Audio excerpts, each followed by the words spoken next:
오늘은 느헤미야 강의 9번째 시간입니다. 느헤미야 7장 1절부터 73절의 말씀을 가지고 내용을 채워야 합니다. 내용을 채워야 합니다라는 제목으로 말씀을 나누기 원합니다. 여러분, 지난 일주일 어떻게 잘 지내셨는지요? 지난 일주일 좀 춥지 않으셨습니까? 혹시 여러분 중에 지난 일주일 너무 추워서 이렇게 감기 걸리신 분은 없으신지 여러분 이렇게 감기 조심하시기 바랍니다. 여러분, 오늘 참 그래도 좋은 이야기를 담은 인사로 오늘 하루를 시작하기를 원합니다. 우리에게 캠페인인 여러분, 좋은 것만 보고 좋은 것만 생각하고 좋은 것만 말하자. 한번 옆에 분에게 한번 인사하겠습니다. 좋은 것만 보시고 좋은 것만 말하시고 좋은 것만 생각하고 좋은 것만 말하십시다. 이렇게요. 네. 우리 좋은 것만 볼 뿐 아니라 또 좋으신 하나님의 말씀만 들으심으로 또 좋은 생각만 하시고 또 좋은 것만 말하시는 그런 복된 이 시간 되기를 주님의 이름으로 축원합니다. 아멘. 여러분, 지금까지 우리 8주에 걸쳐서 느헤미야가 예루살렘 성전을 재건하는 내용을 다루었습니다. 그는 사명감을 가지고 리더십을 발휘하면서 52일 만에 예루살렘 성을 잘 재건하게 되었습니다. 그것으로 끝난 것은 아닙니다. 예루살렘 성의 외관이 형성되긴 했지만 여전히 그 일은 남아 있었습니다. 외관이 형성된 후에 반드시 따라와야 하는 것이 있었는데 그것은 바로 내용을 채우는 것입니다. 이제 텅 빈 성을 채워야 합니다. 4절을 보니까 그 성읍은 광대하고 그 주민은 적으며 가옥은 미처 건축하지 못하였음이라고 그렇게 말씀합니다.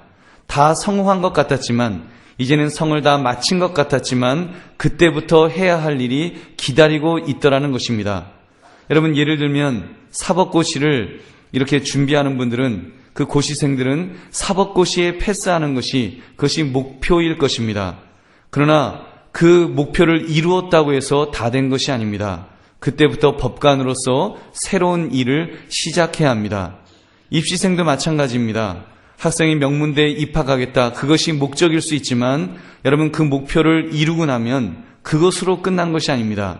그때부터 진짜 공부가 시작되는 것입니다. 여러분, 교회도 마찬가지입니다. 교회 건물을 건축하였다고 교회를 이룬 것은 아닙니다. 하나님께서는 눈에 보이는 교회 건물보다는 다른 것에 더 큰 관심이 있으십니다. 여러분, 그것이 무엇입니까? 하나님의 관심은 그 교회 안을 채워야 하는 성도들에게 있는 줄 믿습니다. 여러분, 성도들로 가득 채워야 됩니다.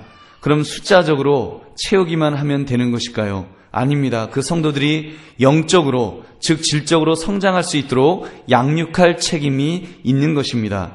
그러므로 내용을 채워야 합니다라는 제목을 가지고 우리가 세 가지를 생각해 보기를 바랍니다. 첫째, 사람을 세워 채워야 합니다. 사람을 세워 채워야 합니다. 둘째, 연구함으로 채워야 합니다. 셋째, 순수함을 유지하며 채워야 합니다. 우리가 이 말씀을 통해서 우리가 교회를 어떻게 채워야 될지, 또는 우리의 인생을 어떻게 채워야 될지, 우리의 가정을, 자녀들을 어떻게 채워야 할지, 우리가 그것들을 생각하면서 함께 은혜를 나누시는 저와 여러분 되시기를 바랍니다. 첫 번째로, 사람을 세워 채워야 합니다. 사람을 세워 채워야 합니다. 이 말은 준비된 사람을 많이 세워야 한다는 의미입니다. 느헤미야가 성을 지을 때만 해도 거친 일을 하는 때였습니다. 거친 일을 할 때는 이것저것 가리지 않고 일할 수 있는 근력만 있으면 어떤 사람이든지 다 일을 맡길 수 있었습니다. 그러나 이제 성이 다 건설되고 난 후에는, 이제 그럴듯한 외관이 갖추어진 후에는 어떻게 해야 합니까? 사실은 그 단계가 더 어렵습니다. 이제는 좀 더 전문적으로 그 하드웨어를 잘 활용할 수 있는 소프트웨어가 준비되어야 합니다. 그것이 바로 사람입니다. 준비된 사람을 세움으로 그 사람들이 그 성을 잘 관리할 수 있도록 그렇게 사람들을 세우는 것입니다. 그러므로 느헤미야는 그 성에 적합하게 일할 수 있는 사람들을 세워나갑니다. 즉, 이를 각자에게 위임하는 모습을 우리는 보게 됩니다. 1절부터 보면 문지기 노래하는 자들 레위 사람들을 임명하였습니다. 그리고 2절에서는 아우 하나니와 영문의 관원 하나냐가 함께 예루살렘을 다스리게 했다고 그랬습니다. 여러분, 그리고 이어지는 내용을 보면 하나는 충성스러운 사람이요 하나님을 경외함이 무리 중에서 뛰어난 자라고 이 칭찬을 아끼지 않고 있습니다. 여기에 사람을 세우는 그 위임의 원리가 있습니다. 여러분, 위임의 원리를 여러분 살펴보시기 바랍니다. 이를 위임한다는 것은 책임만 위임하는 것이 아니라 권리를 또는 영광을 같이 위임하는 것입니다. 여러분, 보통 독재자들의 특징이 뭡니까? 독재자들은 권력을 위임하지 않습니다. 그들은 책임은 맡기지만 권력은 위임하지 않고 영광은 위임하지 않습니다. 모든 것을 중앙 집권 체제로, 그래서 자기를 중심으로 모든 것이 권력이 움직이도록 그렇게 만들어 둡니다. 그래서 영광도 움켜쥐고 나누어 주려고 하지 않는 것입니다. 난 느헤미야를 보시기 바랍니다. 그는 지도자를 세웠습니다. 세웠을 뿐만 아니라 그 지도자를 이렇게 인정해주고 그는 모든 사람 위에 뛰어난 사람이라고 이렇게 인정하는 모습을 우리는 볼 수 있습니다. 사랑하는 성도님들, 교회도 마찬가지라고 생각합니다. 교회에서 가장 비중 있는 가치로 두어야 될 것이 있다면 여러분, 사람입니다. 사람을 세워서 채워야 합니다. 이것이 가장 중요합니다. 이것은 본질의 문제입니다. 여러분, 무엇이 교회입니까? 교회 건물, 여러분, 이 한강교회 이 건물이 교회이던가요? 물론 교회 건물도 중요합니다. 나 실상은 예수를 주로 고백하는 성도들이 교회인 줄로 믿습니다. 여러분, 여러분들이 교회입니다. 준비된 여러분들이 바로 교회인 것입니다. 여러분께서 그 성도들의 모임, 이 사람이 가장 중요한 것입니다. 이 성도들의 모임을 좀 더 건강하게 세워나가기 위해서 여러분, 교회는 반드시 준비된 사람들을 세워야 합니다. 즉 평신도 지도자들을 세우는 것입니다. 그분들이 바로 장로님들이고 안수집사님들이고 권사님들이요 집사님들입니다. 또 각 기관의 그런 기관장들, 그런 임원들인 것입니다. 여러분, 그리고 그 지도자들이 일을 잘할 수 있도록 그런 세움 속에는 반드시 위임의 원리가 적용되어야 됩니다. 이 위임에 반드시 두 가지 요소 말씀드린 것처럼 먼저는 책임을 위임해야 되고 둘째는 권리를 위임하는 것까지 분명히 있어야 됩니다. 여러분, 만약에 책임은 위임하고 권리를 주지 않는다면 아무도 그 일을 하려고 하지 않을 것입니다.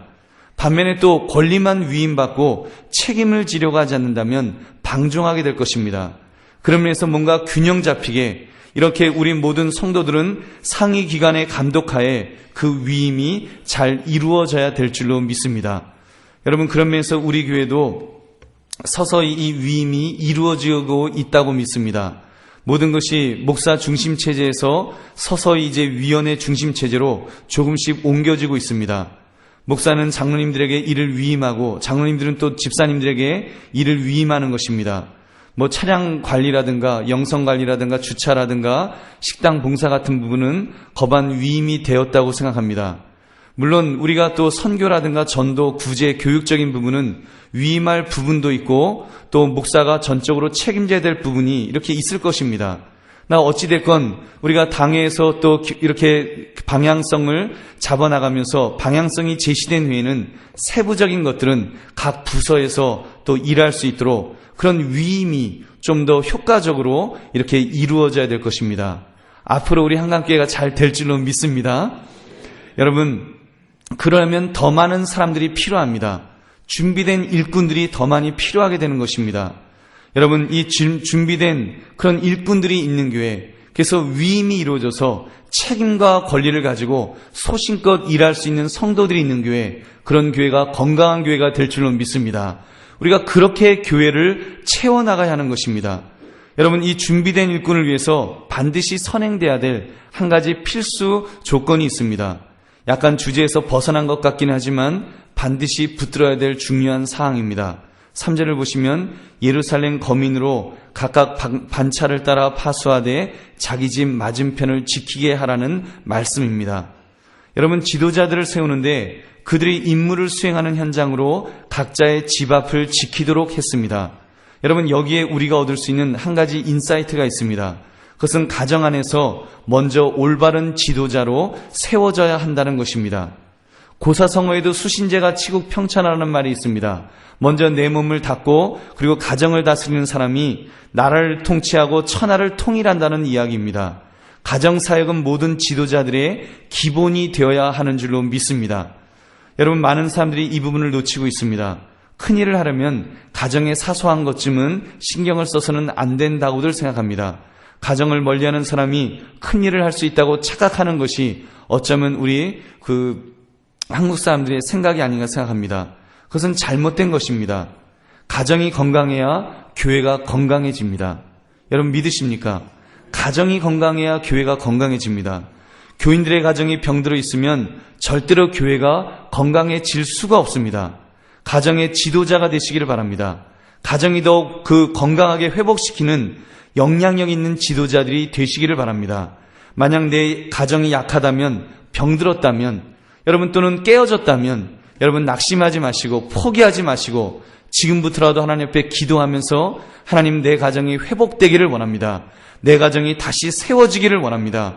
우리가 그런 하나님 앞에 기도하시면서 그런 마음의 결심을 하시면서 사명감을 가지시며 가정을 세워나가시는 저와 여러분 되시기를 주님의 이름으로 축원합니다. 여러분 앞으로 가정이 더 건강해지기를 위해서 교회가 할 수 있는 한 도움을 드릴 것입니다. 이번 5월 한 달 동안은 가정의 달을 맞이해서 오후 예배 때 좋은 부모 되기 세미나를 하려고 합니다. 물론 좋은 할아버지 할머니 되기 세미나도 포함되는 것입니다. 여러분 우리 모두에게 필요한 내용들인 줄로 믿습니다. 이번에 꼭 들으셔서 잘 훈련 받으시기 바랍니다. 내가 진작 이런 교육을 받았더라면 이라는 아쉬운 마음이 분명히 들으실 것입니다. 저도 제가 가서 먼저 훈련 받았고 제가 훈련 받으면서 내가 이거를 미리 들었었다면 얼마나 좋을까. 그래서 빨리 하고 싶었는데 또 좀 준비해야 되는 시간도 필요하고 5월이 가정의 달이기 때문에 좀 뜸을 들이고 있습니다. 여러분 우리 성도님들 꼭 참석하셔서 좋은 부모 되시는 또 좋은 조부모 되시는 저와 여러분 되시기를 주님의 이름으로 축원합니다. 아멘 하신 분들 다 참석하실 줄 믿습니다. 여러분 아무튼 우리 교회가 이렇게 사람을 채우기 위해서 준비된 사람들을 더 많이 훈련시키는 그런 교회 되기를 주님의 이름으로 다시 한번 축원합니다. 여러분 두 번째는 연구함으로 채워야 합니다. 연구함으로 채워야 합니다. 5절을 보니까 느헤미야가 인구조사를 하면서 과거의 인구조사 통계표를 활용하는 것을 보게 됩니다. 느헤미야는 예루살렘 성에 채울 사람들을 배정하기 위해서 인구조사를 했습니다. 그러면서 그는 바벨론에서 먼저 돌아온 자들이 이미 조사해 놓은 기록을 참조합니다. 그 내용이 7장 전체에 걸쳐 있는 몇 사람이 어느 가족이 몇 사람이다 이런 숫자 통계표 그 내용입니다. 느헤미야는 정확하게 에스라 2장에 나오는 인구조사표를 비교하였습니다. 다소 차이가 있긴 하지만 거의 일치하는 통계를 얻게 되었습니다. 귀한 자 명단에 모두 18가족이 언급되고 그 총수가 31,089명이라고 기록합니다. 이런 조사를 통해서 느헤미야는 누구를 채우고 누구를 배제시켜야 되는지를 그는 이렇게 판단하고 있는 것입니다. 여러분 이것은 굉장히 중요한 내용입니다. 유대인들은 대부분 예루살렘 성 안이 아닌 시골에서 집을 짓기를 원했습니다. 그러니까 성이 텅 빈 것입니다. 이제 그 텅 빈 성을 어떻게 채울 것인가? 현실을 정확하게 파악해서 우리가 총 인구가 몇 명인지 어디에 어떻게 배치해야 되는지 그런 인구 조사를 통해서 정확한 숫자를 확인했던 것입니다. 그래서 그는 과거에 조사됐던 인구 조사표 그것도 정책을 수립하기 위해서 충분히 활용하는 것을 보게 됩니다.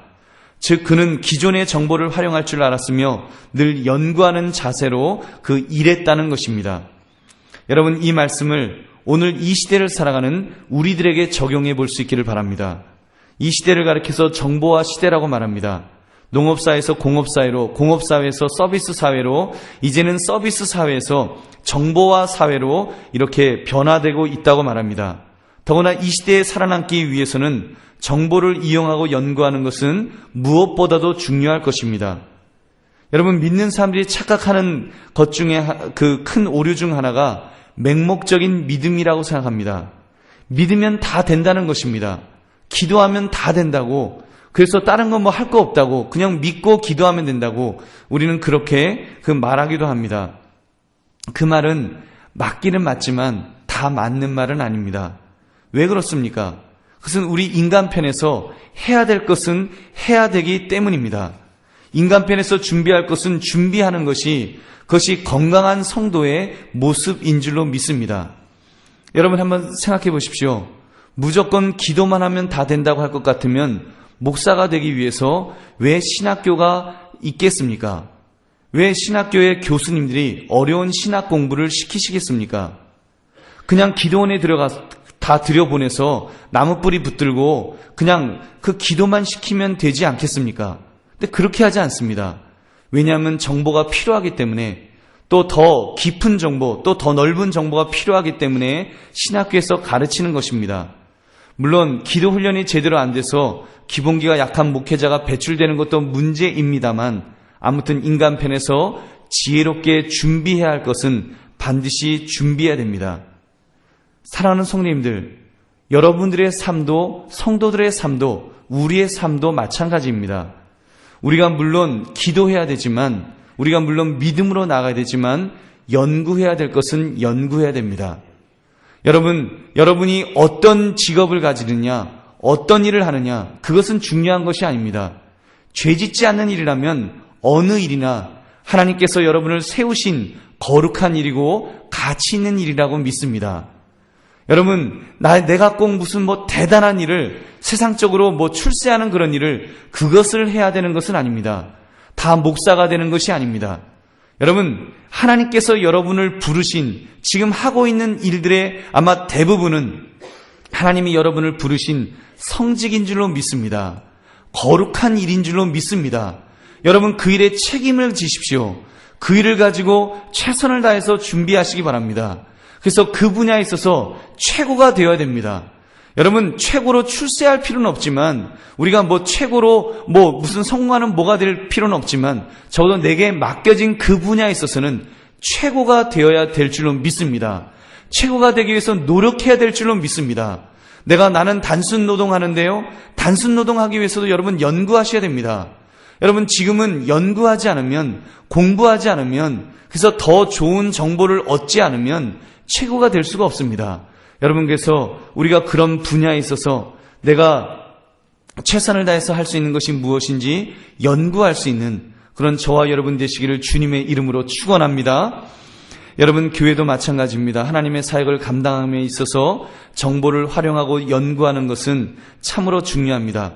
과거처럼 기도만 하면 돼 라고 주장하는 것은 한쪽 면을 보지 못하는 좁은 태도라고 생각합니다. 물론 기도만 해도 전능하신 하나님이 함께 하시면 됩니다. 안 된다는 이야기가 아닙니다. 그러나 주님이 말씀하신 것처럼 우리는 비둘기 같은 순결도 있어야 되지만 뱀 같은 지혜도 있어야 되는 줄로 믿습니다. 뱀 같은 지혜가 있어야 됩니다. 여러분, 그것을 우리는 정보를 활용하는 것에도 적용할 수 있습니다. 여러분, 첫째는 교회 안에서도 믿음의 선배들이 가지고 있는 정보를 잘 활용해야 됩니다. 세상은 오래된 정보는 무시하지만 교회는 그렇지 않습니다. 하나님의 말씀은 어제나 오늘이나 내일이나 동일하시기 때문에 믿음의 선배들의 그런 가르침은 굉장히 중요합니다. 선배 목사님들의 가르침은 중요한 것이고요. 연세 많으신 장로님들이나 또는 권사님들의 간증은 정말 중요한 그런 자료들입니다. 우리가 그것들을 잘 가지고 잘 활용해서 우리가 앞으로의 삶에 적용하는 것, 이것은 굉장히 중요한 것입니다. 동시에 우리가 새로운 정보에 대해서도 마음이 열려 있어야 됩니다. 이제는 컴퓨터를 통해서 수많은 정보들이 정리되고 있는 그런 시대입니다. 새로운 정보들이 쏟아져 나옵니다.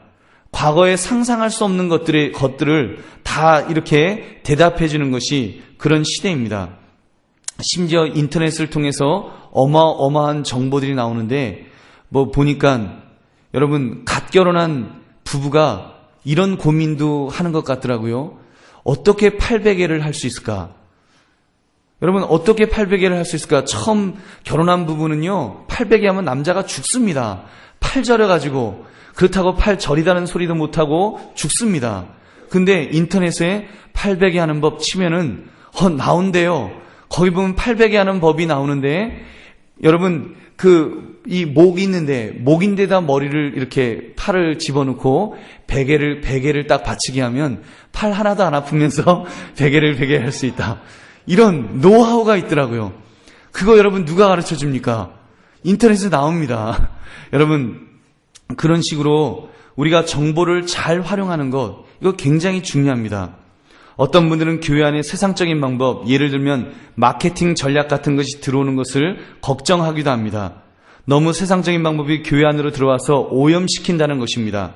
나 그런 것을 세상적인 방법이라고 너무 매도할 필요는 없습니다. 그런 것도 죄악의 방법만 아니라면 잘 활용하는 것도 뱀 같은 지혜를 가진 성도들의 모습이라고 믿습니다. 여러분, 지난주 어느 교회가 교회 설립 20년 만에 1만여 명의 교회로 성장해서 이제 한국 교회를 섬기겠다는 마음으로 사역 박람회를 했습니다. 장로님들 몇 분과 함께 참석했었는데 정말 많은 그런 정보를 얻고 또 배움을 얻고 돌아왔습니다. 근데 그 중에 참 인상 깊었던 것이 하나 있는데 그 교회가 정보를 축적하고 있었습니다. 정보를 축적하는데 예를 들면 그 교회는 이미 개척 초기부터 예배 출석 통계표를 가지고 있었습니다. 그래서 그 첫 해에 교인들이 몇 명이 있었는지, 그리고 그 다음에 몇 명인지, 그 다음에 몇 명인지 그 출석에 대한 통계를 가지고 있었습니다. 그래서 그것을 가지고서 우리 교회가 뭐 이렇게 성장을 하고 어느 때에는 이런 어려움이 있었고 또 그 다음에 이러이러한 또 것들을 가지고 이렇게 성장을 했다. 그래서 이 성장 그래프를 통해서 앞으로 어떻게 성장할 것이다라고 성장을 예측하는 그런 어떤 마케팅 전략 같은 그런 것들을 자료를 가지고 있었습니다. 여러분, 그것이 아무것도 아닌 것 같지만 그 굉장한 그 준비된 그 목사님과 그 교회가 이미 그렇게 준비되어 있었습니다. 그 마인드가 있다 그러잖아요. 여러분, 개척교회 때 우리 교회 교인이 몇 명인지 출석을 갖다가 기록해 두는 거예요. 그거 쉽지 않습니다. 사람들 그런 거 잘 하지 않습니다. 여러분, 근데 그런 거를 잘 준비한 교회, 그래서 이제는 그 20년의 노하우를 가지고 또 앞으로의 그 교회의 부흥을 위해서 준비하는 그 모습을 보았습니다. 그래서 저도 부임 초기부터 예배 일지를 작성하고 꼭 예배 출석 현황을 기재하라고 했습니다. 아직은 3년 정도의 그런 정보이지만 우리 한강교회가 성장하는데 앞으로 좋은 자료가 될 줄로 믿습니다. 여러분, 그런 측면에서 우리는 이 정보화 시대에 정보를 잘 활용할 수 있어야 합니다.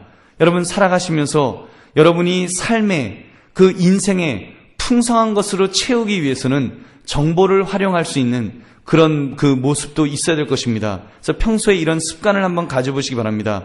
첫째는 기록하십시오. 그래서 하여튼 무슨 내용이든지 자꾸 손으로 쓰시는 것은 중요합니다. 연세 드신 우리 어르신들도 쓰십시오. 손으로 써야 치매 예방에도 도움이 된다고 합니다.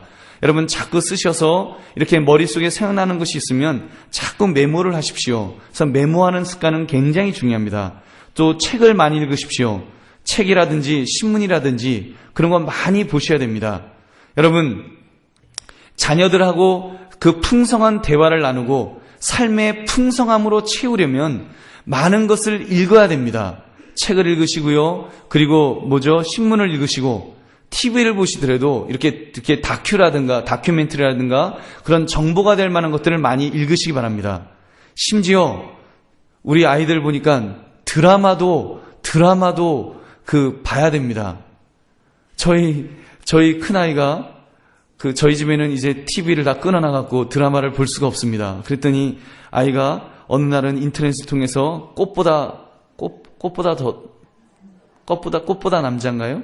하여튼 그 꽃보다 어쩌고 하는 그 드라마를 이렇게 보고 있더라고요. 근데 저놈이 왜 저런 걸 보나 그러고 이렇게 탁 째려보다가 이렇게 보니까 이렇게 클릭하면서 보는 거예요. 앞에 보고 중간 보고 끝에 보고 이러면서 내용이 뭔지를 파악하는 겁니다. 그 이유는 이제 그 드라마를 알아야지 친구들하고 대화가 되기 때문에 이제 대화를 이끌어 나가기 위해서 이제 그런 내용을 파악하는 모습을 보고 그래, 저거는 좋은 태도다. 제가 그렇게 생각했습니다. 여러분도 마찬가지입니다. 자녀들과 대화가 되려면, 다른 이웃들과 대화가 되려면 많이 정보를 접하셔야 됩니다. 신문도 많이 읽으십시오. 책 읽기 힘드시면 신문이라도 꼭 보십시오. 그래서 여러분, 좋은 내용들, 그런 것들을 보시면서 삶을 풍성하게 만드시기 바랍니다. 또한 인터넷을 그 정보의 창고로 두고 잘 사용하시는 것도 굉장히 좋습니다. 나쁜 것 보지 마시고 좋은 것 보셔서 우리가 잘 이렇게 활용할 때, 그런 열려진 태도로 살아갈 때 세상의 지혜를 잘 활용하며 연구하심으로 교회를 채워나가시고 여러분의 삶을, 여러분의 가정을 풍성하게 채워나가시는 저와 여러분 되시기를 주님의 이름으로 축원합니다. 세 번째로 순수함을 유지하며 채워야 합니다. 조금 전에 제가 정보를 활용하고 연구해야 된다는 말씀을 드렸습니다. 마케팅 전략까지 교회에서 사용할 수도 있다라고 말씀을 드렸습니다. 아마 보수적인 분들 중에는 지금 저를 째려보는 분도 계실 것입니다. 전 목사가 이제 정신 나갔구만. 이제 세속적인 것을 이제 다 들여와서 이제 교회를 타락시키겠구나. 이런 경계심이 혹시 드실지도 모르겠습니다. 여러분, 근데 자료를 활용하고 연구하기에 앞서서 반드시 가져야 할 자세가 있습니다. 그것은 바로 순수성을 유지하는 것입니다. 순수성이란 그 본질을 잃지 않는 것을 말합니다. 우리는 느헤미야가 순수성을 잃지 않도록 노력했던 모습을 두 가지를 통해서 발견할 수 있습니다. 그 첫 번째가 5절에 나오는 하나님의 감동으로 하였다는 것입니다. 그가 인구조사를 한 것은 인간적인 머리에서 나온 것이 아닙니다. 그 아이디어를 바로 하나님에게 얻어서 하나님이 하라고 하셨기 때문에 그는 인구조사를 하고 있는 것입니다. 여러분, 똑같은 행동이라도 똑같은 일이라도 하나님에게 허락받고 기도하고 하느냐 기도하지 않고 하느냐는 굉장히 중요합니다. 전혀 다른 결과를 얻을 수 있습니다. 그런 대표적인 그 경우가 기도하지 않고 했던 경우가 다윗 왕에게서 발견됩니다. 여러분, 다윗은 인구조사를 2번 그가 했었는데 다윗 왕이 한 번 첫 번째 인구조사를 했을 때는 자기 나라가 얼마나 부강한지, 군대가 얼마나 막강한지, 숫자가 얼마나 되는지 자랑하고 싶어서 인구조사를 시킨 적이 있습니다. 하나님이요, 그것을 기뻐 받으시지 않으셨습니다. 다윗을 치셨습니다. 그래서요, 다윗이 그것 때문에 얼마나 큰 징계를 받은지 모릅니다. 그런데 두 번째로 하나님께서 이번에는 인구조사를 하나님이 시키신 적이 있습니다. 그는 이제는 하나님이 시키셔서 순종함으로 인구조사를 했습니다. 하나님께서 그것을 기뻐 받으셨습니다. 똑같은 인구조사였지만 하나님이 없이 교만한 마음으로 한 것과 하나님이 그 시키셔서 명령에 순종하는 마음으로 한 것은 전혀 다른 결과를 얻게 되는 것입니다. 여러분, 그러므로 우리는 이렇게 하나님에게 뜻을 물어보면서 기도함으로 우리가 어떤 일을 하든지, 여러분, 그냥 내 경험만 의지하지 마시고 내 지식만 의지하지 마시고 하나님에게 먼저 기도함으로 그 기도의 줄을 놓지 않으면서 우리가 그런 세상적인 지혜도 얻으면서 일할 수 있는 그런 저와 여러분 되시기를 바랍니다. 또 한 가지는 본문 62절부터 느헤미야의 대적이었던 도비야 후손들에 대한 내용입니다.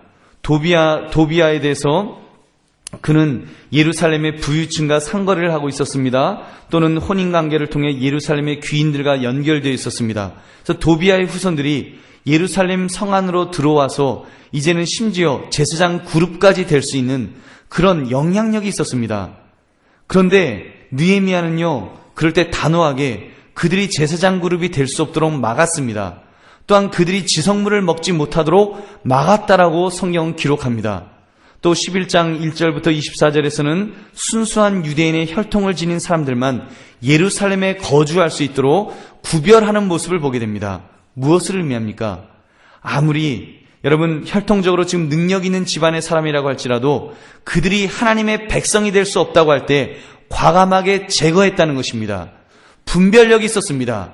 그래서 제거해야 될 것, 아닌 것은 아니고 그 해야 될 것은 하는 순수성을 유지할 수 있는 그 마음이 있었습니다. 여러분, 똑같은 원리가 교회에도 적용되어야 합니다. 세상에서 세상적인 지식이 많다고 또는 세상적으로 능력이 많다고 가진 것이 많다고 그 사람이 중용되어서는 안 됩니다. 교회는 달라야 합니다. 교회에서 가장 인정받을 수 있는 사람은 하나님의 손안에 붙들린 사람인 줄로 믿습니다. 교회에서는 예수를 주로 고백하는 믿음의 사람들이 교회를 움직여야 하는 것입니다.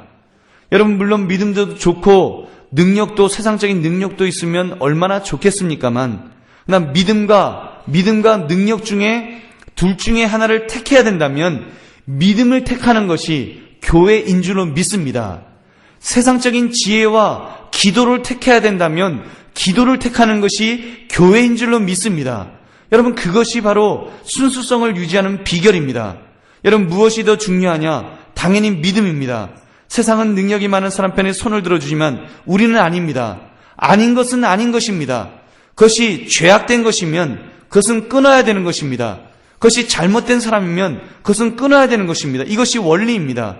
만약 이 원리를 잃어버린다면, 좀 심하게 말하면 교회가 교회이기를 포기한 것이라고 말할 수 있을 것입니다. 순수함을 잃어버린 채 채워지는 것은 아무 의미가 없는 것입니다.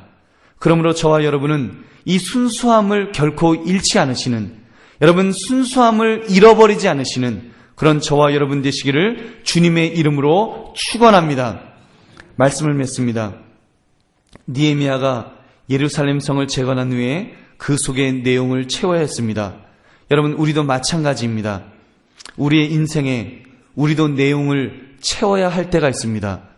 여러분, 우리의 가정에 내용을 채워야 할 때가 있습니다. 또는 우리 교회에 우리도 내용을 채워야 합니다. 여러분, 어떻게 채우시겠습니까?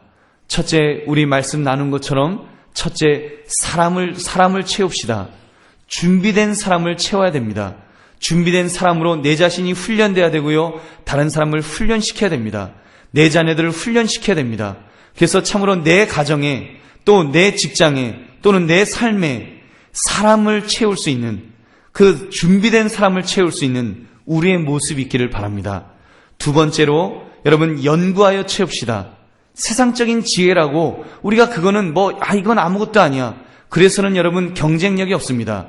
이제는 이 땅을 살아가기 위해서 우리는 세상적인 지혜를 얻어야 됩니다. 마음의 문을 열으시고 새로운 정보에 대해서 열려진 마음을 가지고 우리가 그것들을 죄가 되지 않는다면, 그것이 필요하다면 죄가 되지 않는 선에서 우리는 얼마든지 100% 활용하며 살아가야 될 줄로 믿습니다. 그리고 세 번째, 그러나 순수함을 잃지 말며 채웁시다. 여러분, 그것은 본질을 잃지 않는 것입니다. 여러분, 믿음이 더 중요한 것이고요, 기도가 더 중요한 것입니다. 기도와 만약에 세상적인 지혜를 바꾸라고 한다면 기도를 택해야 되는 것입니다. 믿음을 택해야 되는 것입니다. 이것이 성도의 당연한 모습입니다. 이것이 세상 사람과 성도를 구별하는 구별점이 되는 것입니다. 본질을 붙들 수 있어야 됩니다. 믿음을 붙들고 하나님을 붙들고 하나님을 의지하고 하나님의 뜻대로 순종하면서 나아가는 것이 성도의 모습인 줄로 믿습니다. 여러분, 그러므로 우리가 그런 자세를 가지고, 그런 마음을 가지고 여러분의 인생을, 우리의 인생을 살아갑시다. 그래서 그 인생에 필요한 것들을 채울 수 있기를 원합니다. 좋은 것들을 채울 수 있기를 원합니다. 교회를 채우고 가정을 채웁시다. 그러므로 저와 여러분의 인생에서 모든 좋은 내용으로 꽉 채울 수 있는, 정말 내 삶 속에서 내 가정에 이제는 좋은 것으로만 채울 수 있는 그런 저와 여러분 되시기를 주님의 이름으로 축원합니다. 우리 함께 통성으로 기도하겠습니다. 여러분, 하나님 옆에 결심하시면서, 하나님, 내가 내 인생에 채워야 될 것들,